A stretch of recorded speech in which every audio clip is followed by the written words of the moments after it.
یا رسول اللہ انظر حالنا،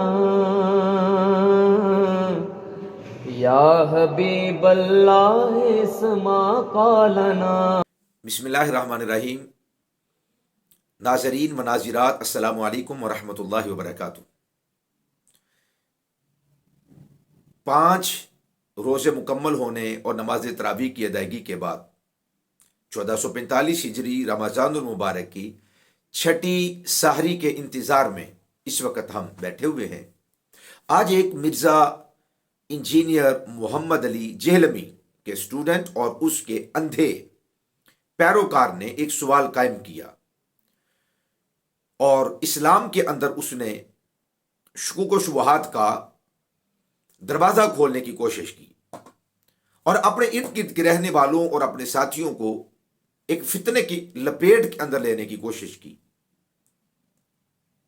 اور سوال یہ کیا کہ احادیث سے یہ مضمون ثابت ہے جب رمضان المبارک کا ماہ مقدس آتا ہے تو اس وقت شیاطین کو زنجیروں کے اندر جکڑ دیا جاتا ہے اور ان کو قید کر دیا جاتا ہے، لیکن دوسری طرف قرآن مجید فرقان حمید سے یہ مضمون واضح ہے کہ رسول اللہ صلی اللہ علیہ وآلہ وسلم جب بدر کے لیے تشریف لے کر آئے اور ادھر سے مشرکین مکہ بھی رواں دواں ہوئے، راستے میں ایک موقع آیا کہ جب مشرکین کے پاؤں اکھڑ گئے اور ان کی ہوا نکل گئی اور انہوں نے واپس جانے کا ارادہ کر لیا۔ شیطان نے، ابلیس نے ان کے اس ارادے کو بھانپ لیا تو سراقہ بن مالک بن جحشم رضی اللہ تعالی عنہ کی صورت میں، اس وقت وہ ایمان لے کر نہیں آئے تھے، حضرت سراقہ بن مالک فتح مکہ کے موقع پر ایمان لے کر آئے، تو چونکہ اس وقت وہ ایمان لے کر نہیں آئے تھے تو شیطان حضرت سراقہ بن مالک بن جحشم رضی اللہ تعالی عنہ کی صورت میں آیا اور مشرکین مکہ کو حمایت اور ان کو غلبے کا یقین دلایا کہ آپ یقیناً غالب ہوں گے اور مسلمانوں پر آپ غالب ہو جائیں گے، حاوی ہو جائیں گے اور آپ فاتح اور وہ مفتوح ہوں گے۔ سو ان کی ڈھارس بندھاتا رہا اور ان کو تیار کرتا رہا اور ان کو جوش دلاتا رہا، یہاں تک کہ پھر مشرکین مکہ بدر کے اندر اترے۔ جب ابلیس نے دیکھا جو سراقہ بن مالک کی صورت میں آیا تھا کہ فرشتوں کا نزول قطار در قطار ہو رہا ہے،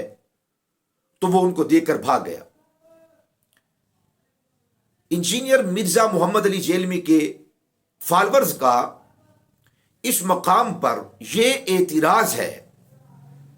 کہ قرآن مجید سورہ انفال کی آیت نمبر 48 میں 48 کے اندر خلاق لم یزل ارشاد فرماتا ہے وَإِذْ زَيَّنَ لَهُمُ الشَّيْطَانُ أَعْمَالَهُمْ۔ اے محبوب صلی اللہ علیہ وسلم یاد کیجئے جب شیطان نے کفار کے لیے ان کے اعمال کو آراستہ کر دیا، ان کی طاقت کو اور جو ان کی پلاننگ تھی، اس پلاننگ کو، ان کی کثرت کو، ان کی تعداد کو، ان کے اسلحہ کو، اور وہ جو معاملات کر رہے تھے وہ معاملات شیطان نے ان پر مزین کر دیے اور آراستہ کر دیے۔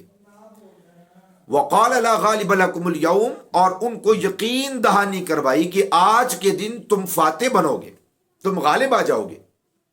اور مسلمان مغلوب اور مفتوح ہو جائیں گے۔ لا غالب لکم اليوم من الناس، آپ ہی آج لوگوں پر غالب آئیں گے۔ شیطان نے ان کو اس بات کی یقین دلایا۔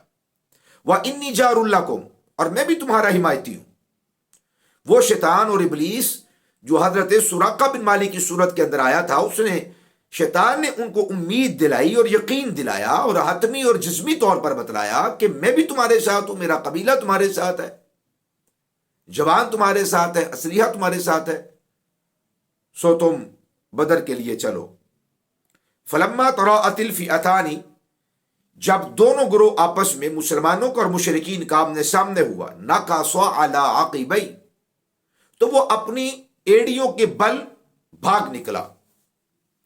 وقال انی بریء منکم، اور کہنے لگا کہ میرا تمہارے ساتھ کوئی تعلق نہیں ہے، انی ارا ما لا ترون، میں وہ دیکھ رہا ہوں جس کو تم دیکھنے کی صلاحیت اور طاقت نہیں رکھتے. انی اخاف اللہ، بے شک میں اللہ سے ڈرتا ہوں. واللہ شدید العقاب، اور اللہ تعالیٰ سخت پکڑ فرمانے والا اور سزا دینے والا ہے. سوال یہ ہے کہ جب ابلیس اور شیاطین کو باندھ دیا جاتا ہے، جکڑ دیا جاتا ہے، قید کر دیا جاتا ہے، تو شیطان نے حضرت سراقہ کی صورت کیسے اپنا لی، اور وہ ان کو ابھار کر اور ان کو ترغیب دلا کر اور ان کو جوش دلا کر بدر کے اندر کس طرح لے آیا؟ وہ کہتے ہیں کہ اس سے ثابت ہوا کہ معاذ اللہ ثم معاذ اللہ احادیث درست نہیں ہے اور صحیح نہیں ہے. اس حوالے سے سوال کا جواب یہ ہے، پہلی بات تو یہ ہے کہ ہمارا ایمان ہے. اللہ کی عزت کی قسم ہم نے لوگوں کا کلمہ نہیں پڑھا، نہ علوم و معارف کا کلمہ پڑھا، نہ لوگوں کی باتوں کا کلمہ پڑھا، نہ تحقیقات کا کلمہ پڑھا، نہ تجربات کا کلمہ پڑھا، نہ مشاہدات کا کلمہ پڑھا. ہم نے لوگوں کا کلمہ نہیں پڑھا، ہم نے رسول اللہ صلی اللہ علیہ وآلہ وسلم کا کلمہ پڑھا ہے. حضور نے فرما دیا کہ شیاطین کو جکڑ دیا جاتا ہے تو ہمارا ایمان ہے، ہمارا تجربہ، مشاہدہ، ہمارے علوم و معارف اور سارا زمانہ بھی حضور نبی اکرم صلی اللہ علیہ وسلم کے صحیح فرمان عالی شان کے مد مقابل آ جائے، ہم پوری دنیا کو جوتے کی نوک پہ رکھتے ہیں اور ببانگ دول اعلان کرتے ہیں کہ ہمارا ایمان ہے رسول اللہ صلی اللہ علیہ وسلم کی ایک ایک بات پر، آپ کی ایک ایک حدیث پر، آپ کے ایک ایک فرمان پر. آپ صلی اللہ علیہ وسلم نے فرما دیا کہ ان کو جکڑ دیا جاتا ہے تو بس جکڑ دیا جاتا ہے، اس پر کوئی دوسری رائے نہیں ہے. ہم اگر مگر سننے کے قائل ہی نہیں ہیں. آپ احباب سے بھی گزارش ہے، جب قرآن کی بات آ جائے، حدیث رسول کی بات آ جائے تو دوسری بات ہی کوئی نہیں. جو لوگ پیرو ہوتے ہیں، پیروی کرتے ہیں ان چیزوں کی کہ جن کا تعلق خالصتاً امور غیبیہ کے ساتھ ہے، یعنی ان امور کے ساتھ کہ جن کو ہم دیکھ نہیں سکتے، جانچ نہیں سکتے، پڑتال نہیں کر سکتے، پرکھ نہیں سکتے، عقل جن کو سمجھنے سے عاجز ہے. شریعت کی بتلائی ہوئی ان باتوں کے پیچھے جو بندہ پڑتا ہے، آہستہ آہستہ وہ بے دین ہو جاتا ہے، ملحد ہو جاتا ہے، ایتھیسٹ ہو جاتا ہے. وہ دونوں مرضیوں میں سے کسی ایک مرضی کی گود کے اندر جا بیٹھتا ہے. عقل کے گھوڑے نہیں دوڑانے چاہیے. رہ گیا اس سوال کا جواب، تو جن احادیث طیبات میں رسول اللہ صلی اللہ علیہ وسلم نے ان کو جکڑنے کا حکم دیا وہ متفقون علیہ ہیں، بخاری و مسلم کے اندر موجود ہے. حضور نبی رحمت صلی اللہ علیہ وسلم نے ارشاد فرمایا، اذا دخل رمضان فتحت ابواب السماء وغلقت ابواب جہنم وسلسلت الشیاطین. جب رمضان کا مہینہ آتا ہے تو جنت کے دروازے اور آسمانوں کے دروازے کھول دیے جاتے اور جہنم کے دروازوں کو بند کر دیا جاتا ہے. وسلسلت الشیاطین، اور شیاطین کو جکڑ دیا جاتا ہے. اور سنن نسائی کے اندر اور مسند احمد بن حنبل کے اندر اور دیگر کتب حدیث کے اندر یہ بات بھی ہے کہ وَتُغَلُّ فِيهِ مَرَدَةُ الشَّيَاطِينِ، شیاطین کے اندر جو سرکش ہیں ان کو جکڑ دیا جاتا ہے اور ان کو باندھ دیا جاتا ہے اور ان کو قید کر دیا جاتا ہے. سب سے پہلا حق تو یہ ہے جو میرا بھی پسندیدہ جواب ہے کہ جب حضور نبی رحمت صلی اللہ علیہ وسلم نے فرما دیا کہ شیاطین کو جکڑ دیا جاتا ہے، باندھ دیا جاتا ہے، تو اب مزید اگر مگر چونکہ چنانچہ وغیرہ کی کوئی ضرورت باقی نہیں رہتی، اور اس کی جگہ ہی نہیں ہے کہ اگر مگر کو بندہ کرے اور اس کسی کی اگر اور مگر کو سنا جائے. عبداللہ ابن عمر رضی اللہ تعالیٰ کو فرمانے علی شان صحیح بخاری کے اندر موجود ہے، حدیث نمبر 1611. 1611 نمبر صحیح بخاری کی روایت ہے. سیدنا حضرت عبداللہ ابن عمر رضی اللہ تعالیٰ عنہ بیان کیا کہ رسول اللہ صلی اللہ علیہ وسلم حجر اسود کا استلام فرمایا کرتے تھے، حجر اسود کو چوما کرتے تھے. یمن کا رہنے والا ایک بندہ آپ کی بارگاہ میں آیا اور اس نے کہا کہ اے عبداللہ مجھے ذرا یہ ارشاد فرمائیں، ارأیت ان زحمت، آپ کیا خیال کرتے ہیں کہ اگر رش میں پھنس جاؤں اور اس کا استلام نہ کر سکوں اور اسے نہ چوم سکوں تو آپ کی کیا رائے ہے، آپ کا کیا خیال ہے، پھر کیا کرنا چاہیے؟ ارأیت ان زحمت، ارأیت ان غلبت، اگر رش میں پھنس جاؤں، ازدحام میں پھنس جاؤں، استلام نہ کر سکوں، حجر اسود کو چوم نہ سکوں، تو پھر مجھے بتلائیے کہ میں کیا کروں. حضرت عبداللہ ابن عمر نے 2 ٹوک اس بندے کو جواب دیا اور کمال جواب دیا. قال عبداللہ رضی اللہ تعالی عنہ اجعل ارأیت بالیمن، فرمایا یہ جو تم کہہ رہے ہو نا، ارأیت ارأیت ارأیت ان زحمت، ارأیت ان غلبت، یہ جو ارأیت ہے نا، یہ جو اپنی اگر مگر ہے، چونکہ چنانچہ کے، یہ جو اس طرح کے الفاظ ہیں، یہ اپنے یمن میں، اپنے ملک میں، اپنے گھر میں چھوڑ کر آؤ، چپ کر جاؤ. میں تمہیں رسول اللہ صلی اللہ علیہ وسلم کی حدیث رسول سنا رہا ہوں کہ اللہ کے حبیب علیہ الصلوۃ والسلام حجر اسود کو چوما کرتے تھے، استلام کرتے تھے، تو میری رائے مجھ سے پوچھتے ہو؟ ارأیتا ارأیتا ارأیتا، یہ اپنا ارأیتا یمن میں چھوڑ کر آؤ، اپنا ارأیتا یمن میں چھوڑ کر آؤ، چپ کر جاؤ. تو ناظرین مناظرات، جب حضور نے فرما دیا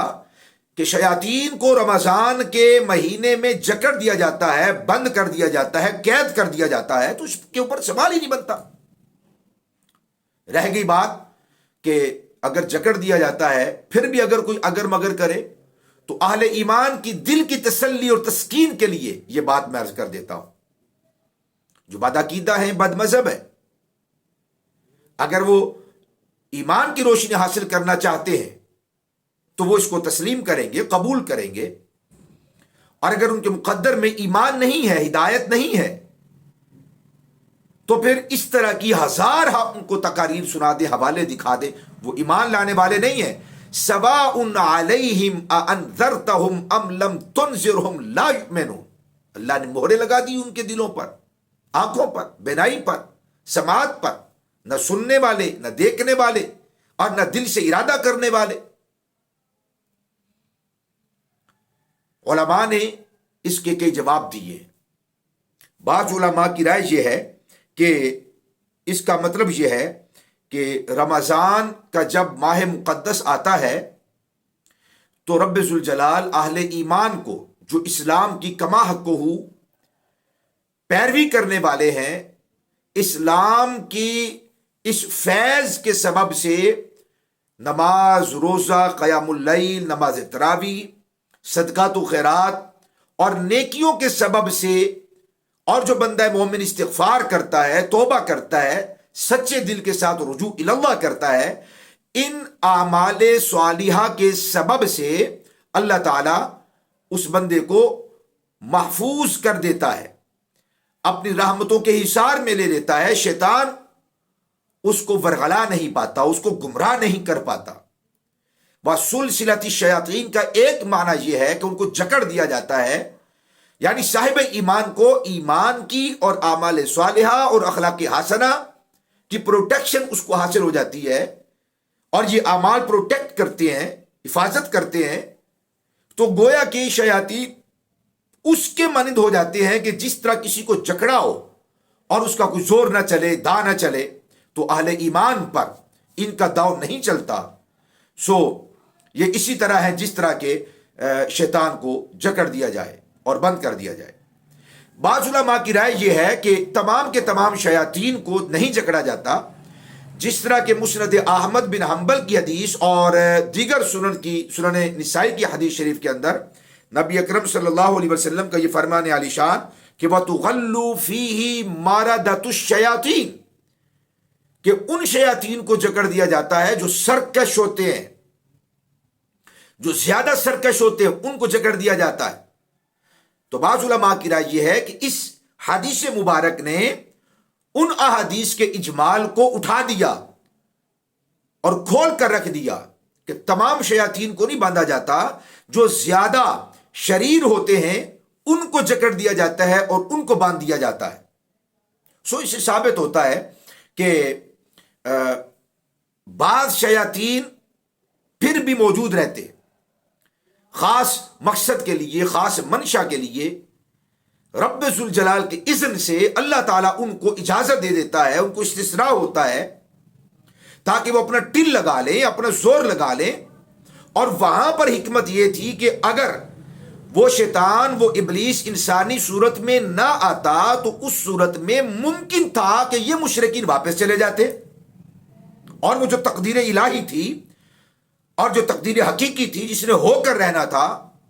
اسلام کے غلبہ کو جس غزوہ نے ظاہر کرنا تھا، مسلمانوں کی طاقت اور قوت اور وہ جو مدد اور نصرت الہی کا آسمانوں سے نزول ہونا تھا، اگر یہ مشرکین نہ آتے بدر میں تو یہ سارے معاملات نہ ہوتے، ان آیات طیبات کا نزول نہ ہوتا، اور وہ ساری جو حکمتیں تھیں پھر وہ ظاہر نہ ہوتی۔ تو رب ذوالجلال کی ان تمام حکمتوں کو ظاہر کرنے کے لیے ایک خاص رب ذوالجلال نے مقصد کے لیے اس شیطان کو آزادی دے دی، اور وہ انسانی صورت میں مشرکین کو بہکانے لگا، اور ان کو بہکا کر ان کو بدر کے اندر نبی اکرم صلی اللہ علیہ وسلم کے مقابلے کے اندر لے کر آنے لگا تاکہ ان حکمتوں کا ظہور ہو سکے۔ اور میں یہاں پہ آخری بات کرتا ہوں، عبداللہ ابن حضرت سیدنا امام احمد بن حنبل کے بیٹے حضرت عبداللہ ابن احمد بن حنبل رضی اللہ تعالی عنہم، حضرت عبداللہ نے اپنے والد گرامی امام احمد بن حنبل سے پوچھا، ابا جان، صحیح احادیث میں یہ مضمون واضح ہے اور وارد ہوا کہ رسول اللہ صلی اللہ علیہ وسلم نے ارشاد فرمایا کہ شیاطین کو رمضان کا جب مہینہ آتا ہے تو جکڑ دیا جاتا ہے، قید کر دیا جاتا ہے، باندھ دیا جاتا ہے، مگر اس کے باوجود ہم دیکھتے ہیں کہ لوگ گناہوں کے اندر مبتلا ہوتے ہیں، شیاطین ان پر غالب ہو جاتے ہیں، اس کی کیا وجہ ہے؟ سیدنا احمد بن حنبل رضی اللہ تعالیٰ عنہ چاہتے تو اس کے 101 جواب اور مدلل جواب دے سکتے تھے۔ آپ نے فرمایا، بیٹا،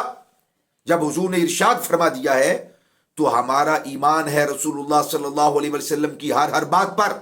جب آپ نے فرما دیا کہ اس طرح ہوتا ہے اور شیاطین کو جکڑ دیا جاتا ہے اور باندھ دیا جاتا ہے اور قید کر دیا جاتا ہے، سو اسی طرح ہے ہمارا ایمان ہے رسول اللہ صلی اللہ علیہ وسلم کے ہر فرمان پر، ہمیں اگر مگر کرنے کی ہمارے لیے کوئی گنجائش نہیں۔ سو اہل ایمان حضور کے ہر فرمان پہ عمل کرتے ہیں۔ رب ذوالجلال ہم سب کو ساری زندگی کریم آقا علیہ الصلوۃ والسلام کی اطاعت و فرما برداری کی توفیق نصیب فرمائے، اور ان فتنوں سے اللہ ہمیں محفوظ فرمائے۔ جو احباب نئے ہیں ہمارے چینل پر، ان سے گزارش ہے کہ ہمارے چینل کو سبسکرائب کر لیجئے، بیل آئیکن کو دبا لیجئے تاکہ ہماری ہر آنے والی ویڈیو کا نوٹیفیکیشن آپ کو بر وقت موصول ہو سکے۔ السلام علیکم ورحمۃ اللہ وبرکاتہ۔